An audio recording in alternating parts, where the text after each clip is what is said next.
aneh lagi sih dia. Kemarin di depan daun ganja. Sekarang belakang lu apaan, Gri? Gri, di belakang lu itu apaan? Backgroundnya lu aneh-aneh aja nih. Nyari angle. Lu pinter apa sih lu nyari gimmick?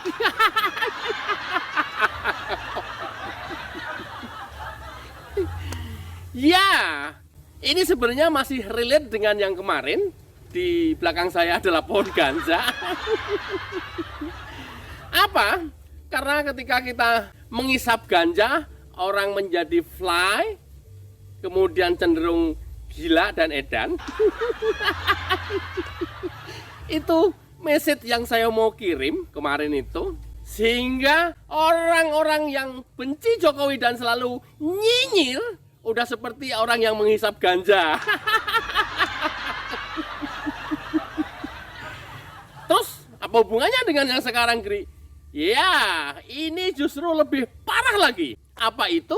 Di belakang saya ini adalah namanya oren. Orang Jawa bilang oren. Yang bukan Jawa.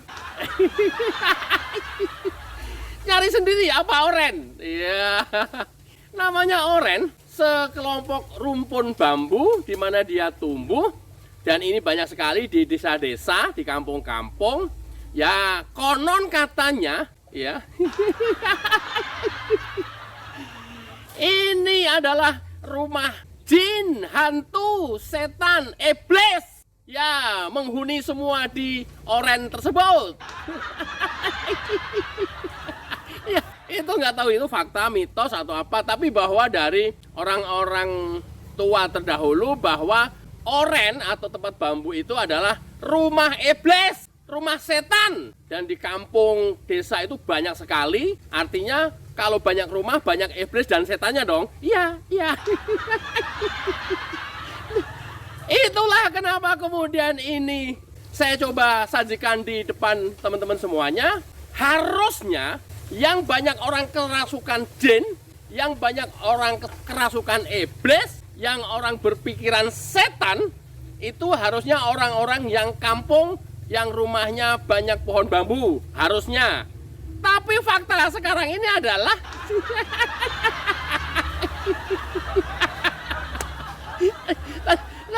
bahwa fakta sejarah sekarang ini justru di Jakarta yang nggak ada bambu, yang nggak ada rumah jin, nggak ada rumah iblis, nggak ada rumah setan. Orangnya seperti iblis dan setan. Doktor, profesor yang selalu nyinyir kepada Jokowi. Biar ya, itu faktanya sekarang yang kita hadapi setiap hari. Di Jakarta, men. Kendaraan lalu lalang 24 jam non-stop. Lampu penerangan di mana-mana. Harusnya nggak ada iblis. Tapi kebalikannya, iblis banyak kan di Jakarta daripada di kampung. Dan iblis di Jakarta sudah merasuki para doktor dan profesor yang notabene secara intelektual pintar. Mending orang kampung goblok kayak gua, nggak kerasukan iblis, nggak kerasukan setan, masih bisa berpikir objektif, nggak buta, masih bisa melihat hal-hal yang objektif, nggak membabi buta. Coba bayangkan doktor profesor kita yang di Jakarta, tak pikirannya sudah dipengaruhi oleh iblis, ya. Hatinya sudah penuh kebencian persis seperti setan. Puas lu. Kesel banget. Justru harusnya di kampung yang banyak iblis. Ini justru malah yang di kota, yang di Jakarta. Iblis bergentayangan, setan banyak sekali. Tiap hari menebar fitnah loh. Gila nggak? Tiap hari menebar kebencian. Tiap hari menebar hoax loh. Sengaja menciptakan hoax. Coba bayangkan, pidato MPR yang menyebut Presiden Jokowi saja dipotong, katanya nggak disebut. Ya, katanya nggak ada yang bersorak-sorai, nggak ada yang nyambut, nggak ada yang applause. Kan gila itu. Padahal fakta sebenarnya ada yang normal saja. Ada yang applause, Ada yang menyambut, disebutin nama Presiden Joko Widodo. Iblis bukan? Iblis. Setan bukan? Setan. Jadi tingkatannya itu hantu, atasnya hantu jin, atasnya jin, setan, atasnya lagi iblis. Karena profesor dan doktor yang sering banyak kali kita bisa lihat yang menebarkan fitnah, hinaan dan cacian, yaitu kategorinya kalau nggak iblis, setan. Ada dua kategori ini yang sudah merasuki otak mereka, pikiran mereka, hati mereka, penuhin kebencian. Aduh, yang belakangan sekarang ikut-ikutan Nana. Mbak Nana, Najwa Shihab, kalian nggak bisa berpikir objektif kah? Setelah heboh Garuda Biru, Nana nyinyirnya adalah peringatan darurat Garuda Biru sudah tidak lagi objektif dan sangat-sangat tendensius. Sekarang pertanyaan saya, ketika kalian bicara demokrasi, peringatan darurat demokrasi, oke, kita terima itu. Sekarang apa yang kamu lakukan terhadap PDIP yang memaksa perolehan suara terbanyak nomor 4, keponakannya Megawati, dipaksa untuk mendapatkan kursi menduduki perolehan suara terbanyak nomor 2, sehingga menggeser nomor 2 dan nomor 3. Kalian diem aja. Nana! Nana! Nana! Aduh, kamu cantik, hatimu tak secantik wajahmu. Nana, hah? Harusnya malu sama balu, sama bapak kamu. Nana, apa sekarang yang kamu teriak-teriakan? Itu kan artinya namanya tendensius. Itu kan namanya dikuasai oleh setan hatinya. Pikirannya udah dikuasai sama iblis. Dan belakangan ditambah lagi Jokowi pulang ke Solo nebeng pesawat AU. Panglima, berhenti dulu, gua mau menebeng. Nebeng pesawat AU. Terlepas itu yang kamu lakukan bercanda atau sengaja, kalau bercanda, lu udah kelewatan. Lu katanya jurnalis senior, presenter senior, men. Tapi nggak punya adab, nggak punya sopan santun. Padahal putrinya Quraisy Shihab, yang kita tahu beliau adalah alim ulama, penafsir Al-Quran hebat selama ini. Tapi kamu kayak begini. Mungkin kalau rumah kamu di sekitaran ini, ya orang menjadi, oh ya wajar, rumahnya banyak setan dan iblis. Banyak penghuninya. Tapi lu tinggalnya di Jakarta, men. Ya nggak ada seperti ini rumahnya setan dan iblis ini. Ya, gue takut Joni. Nanti iblisnya ngamuk sama gue. Takut juga nih di belakang gue. Ini rumah iblis, rumah setan. Lo kalian di Jakarta, masa setan sama iblis naik kereta ke Jakarta? Kemana, iblis? Mau ke rumah Nana. Mau ngapain? Oh, mau mempengaruhi supaya dia bilang Jokowi pulang ke Solo nebeng. Jauh amat sih lo.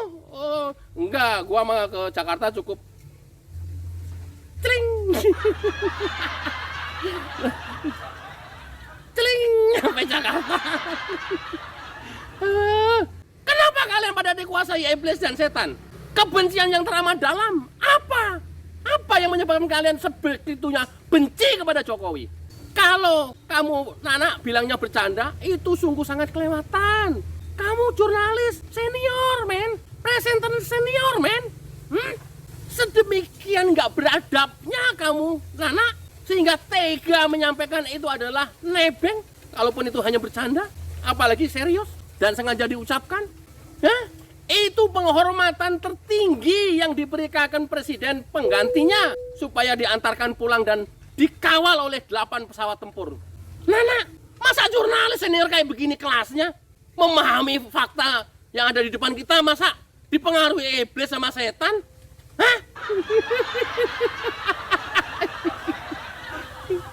Kan kalau begini, akhirnya kan kita sekarang yang dulu mengkritik Ganjar Pranowo ketika hadir di acara Mata Najwa, Makanya sekarang akhirnya kita menjadi, oh iya Pak, mungkin benar yang dikatakan Ganjar waktu itu.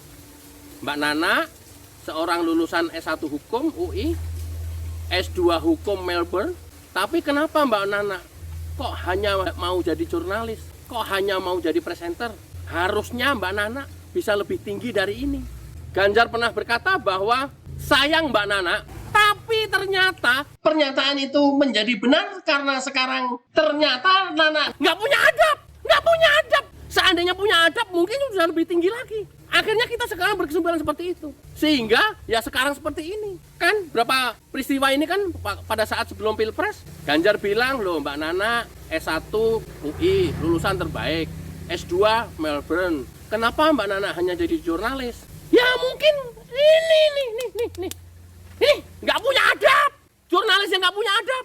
Harusnya ngomong juga lebih hati-hati. Ini kalau sudah begini, ngomongnya dikuasai iblis. Oh iblis. Enggak suai, gua takut, sumpah. Berani nunjuk-nunjuk, gua takut tiba-tiba digendor dari belakang. Enggak dikuasai setan. Iblis. Setan. Ini dikuasai iblis, dikuasai setan. Kepala negara dibilangnya nebeng. Kebayang nggak sih? Padahal itu penghormatan tertinggi yang diberikan negara kepada mantan presiden. Pak Ganjar terima kasih. Akhirnya diingatkan oleh Pak Ganjar. Sekarang kita jadi tahu. Memang ya mungkin nggak punya adab mungkin. Kalau mungkin adabnya benar seperti Mutia Hafid kan sama-sama presenter juga. Yang berlatar belakang jurnalis juga. Mungkin Mbak Nana bisa saja yang jadi menteri Mbak Nana. Atau mungkin menjadi menteri yang lain. I don't know. Ya mungkin Mbak Nana akan jawab. Itu bukan tujuan saya. Kalaupun dikasih saya juga nggak mau. Misalnya. Ya tapi boro-boro ditawarin. Kalau cara berpikirnya dikuasai oleh iblis. Dikuasai oleh setan. Dikuasai oleh kebencian. Oh ini kan dikuasai dasarnya dikuasai kebencian. Aku dapat rumah iblis. Ternyata rumahnya di sini. Rumah iblis, rumah setan. Alah, iblis jangan ke Jakarta sih. Udah di desa aja lebih aman. Jakarta ke Jakarta iblisnya merasuki profesor, doktor, menguasai kaum intelektual yang nyinyir terus terhadap pemerintah, menghilangkan objektivitas. Mereka berpendapat selalu didasari subjektivitas. Oke, mudah-mudahan kita juga tidak terasuki oleh setan dan iblis yang selalu ada di sekeliling kita. Dengan cara lebih berhati-hati dan beradab. Mudah-mudahan bermanfaat. Wassalamualaikum warahmatullahi wabarakatuh.